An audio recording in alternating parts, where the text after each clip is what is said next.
Alright guys, the real fuel economy stats from a 2022 150 Prado. I'm going to show you some numbers along the way. We're going to try and keep it short and to the point.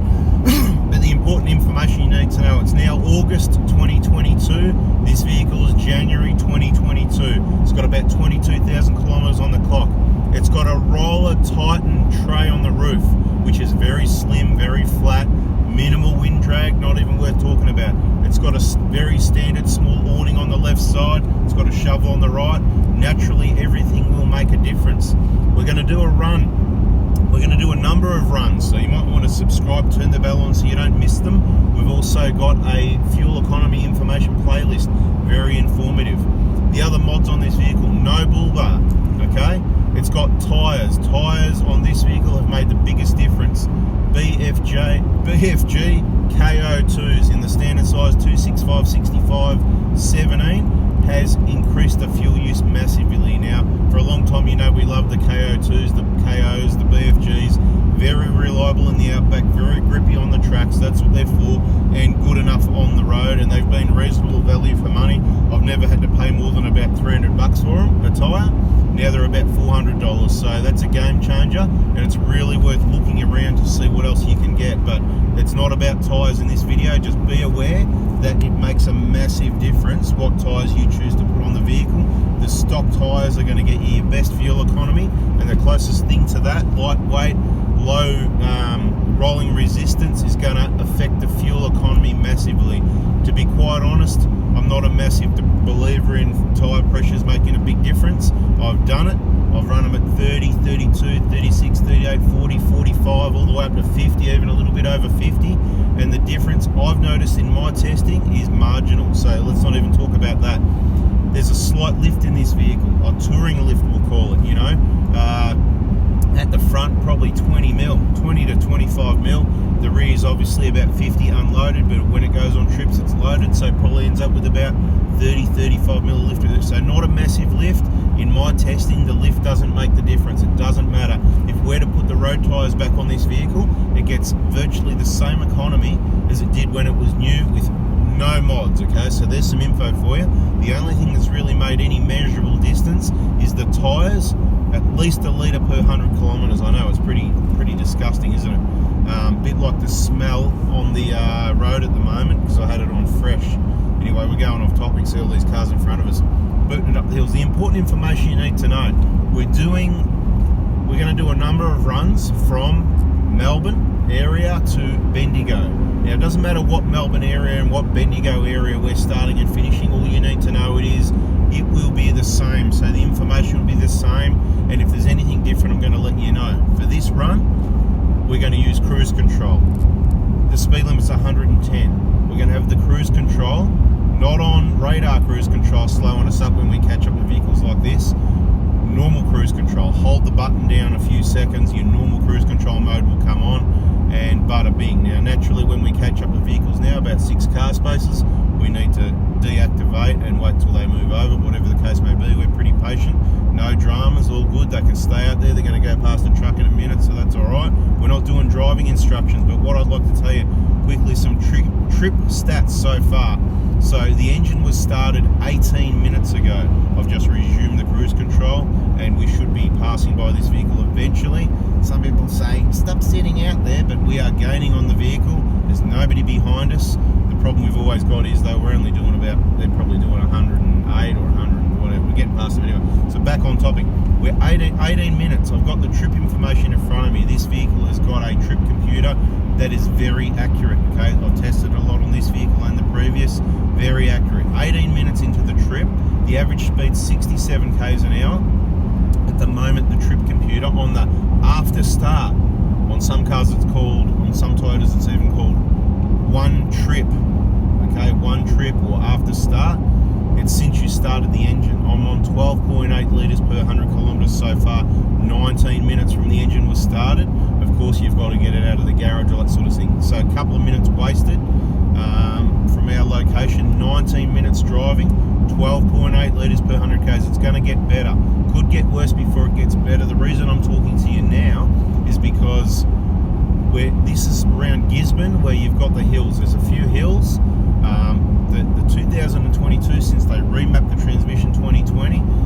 It works very well to keep the torque converter locked. It's still locked in 6th. It just did change to 5th and locked again instantaneously, and it pulls up these hills in 5th converter lock, no problem. I'm going to have another video explaining a spanner in the works on the transmission temperatures and the torque converter slipping, not slipping, and all that's going to be very interesting. I haven't got to the bottom of it all yet, but it's very interesting. Here we go. This guy he's on his phone or something, wants to try and hit me, so you get that. You got to watch out for him, right? We'll just give him a look and let him know we know. I don't know, he's got something, you know. Yeah, one of those guys anyway. Yeah, the insulation guys, you know who does the insulation. Anyway, he needs to get off the phone, concentrate on his driving, or he's going to cause a bingle and people are going to get injured or killed. Anyway, 12.8 it went up to 12.7 again now. Average speed 70 k's 20 minutes. Talk to you soon.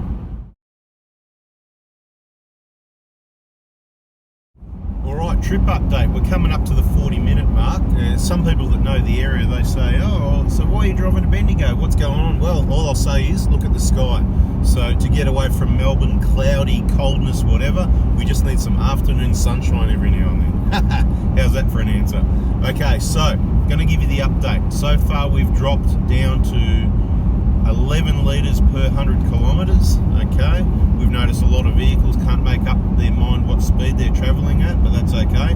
We're just going past the Kyneton turn-off, just to give you an idea. So from our start location, Hillside, by the time we get the car at the garage and whatever, you've got to allow that and the cold engine and all that sort of thing, but it's going to be the same each time, and it's typical of a Melbourne to Bendigo run for anyone. And like I said, we're going to stop, we might even stop the video on the highway, so that way it eliminates any variables. We might even do this again at a later date, highway run. But the point is, the cruise control has not or super rarely even come off being set on 114 kilometers an hour, which is a genuine 110 in the 110 speed limit. 11 litres per 100 k's. Average speed from the engine start at the moment is on 90 k's an hour. We'll just briefly, 40 minutes right now. 40 minutes since the engine was started, so 40 minutes into the trip. Tomorrow I'm going to do exactly the same run. Yep, crazy man, yeah. Maybe I'll live in Bendigo, but anyway, tomorrow I'm going to do exactly the same run, but what we're going to do different is we're going to do unders and overs and no cruise control. So what's that? What's unders and overs? Some people know what I'm talking about already. So what we're going to do, we're going to aim for the closest possibly as we can to 114 k's an hour. Okay, so that's going to be the target, but we're going to have unders and overs. And what unders and overs is when we're going down a hill, we're going to let it go over a bit. Talk about how much will we? Oh, maybe just, you know, half a kilometre an hour now. Unders and overs. And when we come to an uphill, we're not going to be painful and let it slow down to 60 k's an hour or probably even 90 k's an hour. Way too slow, right? We're just going to let it slow down a bit. So we're going to keep our foot basically in the same position rather than the aggressiveness of the cruise control, which actually isn't bad on this vehicle. This is why you got to listen to the words, the explanation all the way to the end of the videos. Check the fuel economy playlist because it will all make sense, and it's why it's got the genuine, accurate information for you, right? We're down to 10.9 by the way, 90 k's an hour average speed, 41 minutes. Okay, so when we come to a hill, it will depend how big it is and how many cars are around us and all that sort of thing as to how much we slow down. But the aim of the game is keep your foot in the same spot. You press it harder, you use more fuel. You bring it back, you use less fuel, funnily enough. And that's why the faster you go, the more fuel you use, but it's exponential, right? So people that talk about, on the highway I get, and they talk like they get better fuel economy on the highway run. No, they don't, unless they're doing completely the wrong thing. Really cold starts, aggressive driving in the normal stop-start driving. Now, if you start your vehicle and you're driving around in a 60, 70, 80k zone, there's not too much traffic, you're not too aggressive getting going, you don't get too many red lights, and you get a reasonable run, you can get some really good economy, 7, 8, 9 litres per 100 k's, no problem, depending on your setup. But if you start up a cold engine, drive to Coles, generally, it's going to be in the double digits somewhere, 11s, 12s, 13s, 14s, and if you do that a lot, that's what you're going to get out of your tank. When you do a highway run, maybe that's where you think 11 or 12 is good, or whatever the case may be. But I find the highway run's the worst, even though I get a good economical run like now, 10.8. Sometimes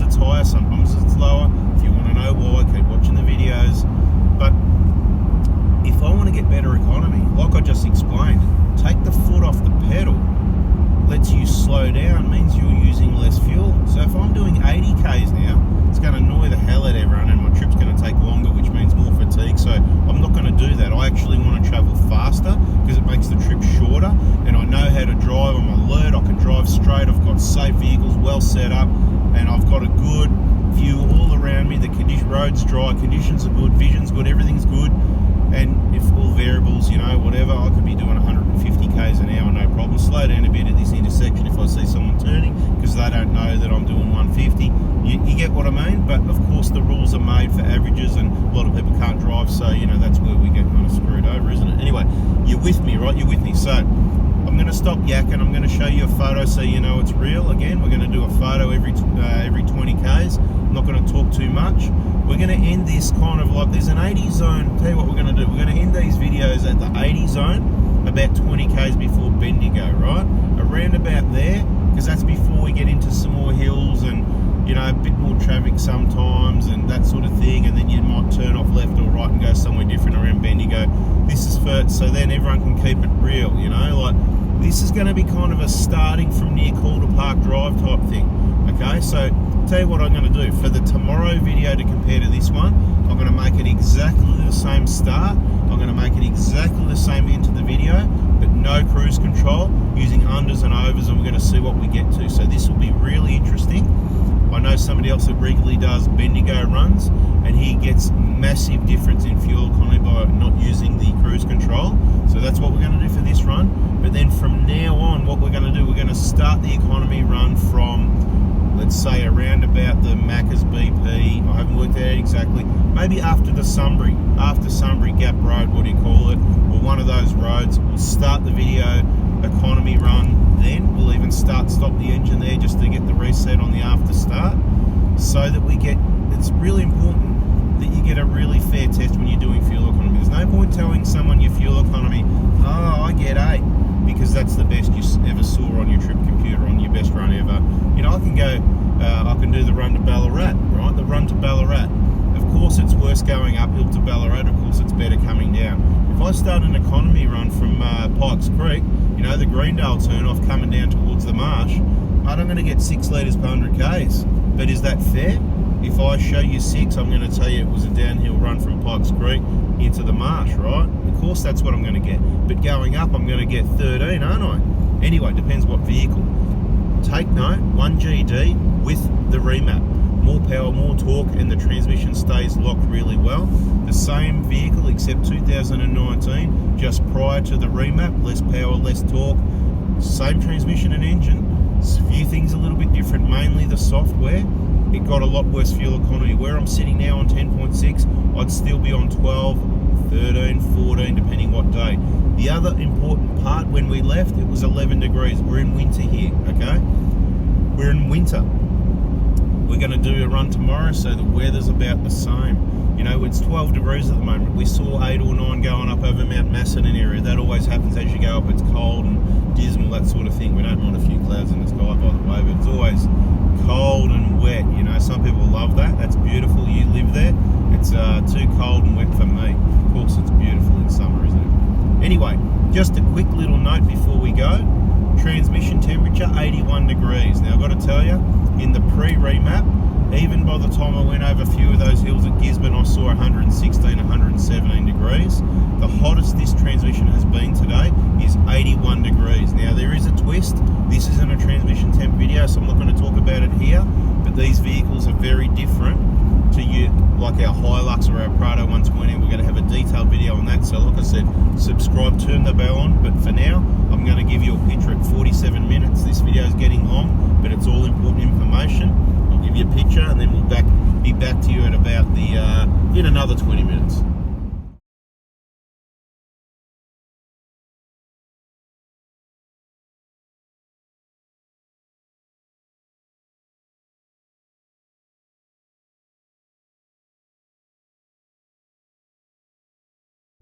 Alright, we're going to wrap it up with a final update. So, first most exciting part, it's not that exciting, exactly 1 hour from when the engine was started, which was 2 minutes ago, it got down to 10 litres per 100k. So it was 10.1, went down to 10, right on the hour. We're on an hour and 2 minutes at the moment, 10.1 litres per 100k because it was a slight uphill. I'll reiterate, we got the cruise set on 114. Some other factors to take into account, obviously Melbourne to Bendigo would be slightly uphill, same as Bendigo back to Melbourne would be slightly down, so we might do some of those runs as well for further comparison. It'll all go into fuel economy playlist. Okay, the other factor to take into account you might want to know, aircon is switched off, so the aircon hasn't been on, so no aircon. That will make a small difference. We're coming into the 80 zone here, so what I'm gonna do in a lot of these videos to keep it short, I'm gonna wrap it up here at the 80 zone.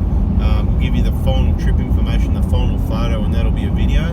But with this one, we might push it a little bit further. We'll just see how we go. So if we end it here, please subscribe, turn the bell on so you don't miss the next one. And if you liked it, you learned something, hit the like button. It's the genuine, it's the real fuel economy information, what you can get, what you can expect to get with these. I'll put a photo of the vehicle at the end of the video for you so you know what you're dealing with. The modifications on the vehicle, there's no plans to change that if you like. So we're at 10.1 litres per 100 k's at that turn off at the 80 zone, about 20 k's before Bendigo. It just went to 10 because we're slowing down. Average speed 97 kilometres an hour. We're resuming the cruise control here, so these guys are going to be a bit slower than us with the truck getting going, not too bad, but 97 k's an hour, 1 hour and 3 minutes, 10 litres per 100 k's. That's about what you can expect to get with your average setup. Of course, if you've got road tyres on this run, the standard Grand Treks, you're going to get better. It's going to be closer to 9 litres per 100 k's, right? If you take off the roof rack, the awning and the shovel, it's going to save a little bit, 0.1, 0.2. If you take the lift out, it's not really going to make any difference. There's only one person in the vehicle. We're full of fuel, one person. It's a GX, very light. We've got a storage system in the back to offset the seats that aren't there, so about the same as the GXL. It's very efficient. It's your average setup. There's no bull bar. If you've got a bull bar, you're probably going to lose aerodynamics. It's going to cost you a bit more fuel as well, but we're still on 10 litres per 100 k's. Thanks for watching and listening. I really hope it's helped you. I'm going to do more videos to help you. If you like that, subscribe, turn the bell on, catch you on the next one. See you guys.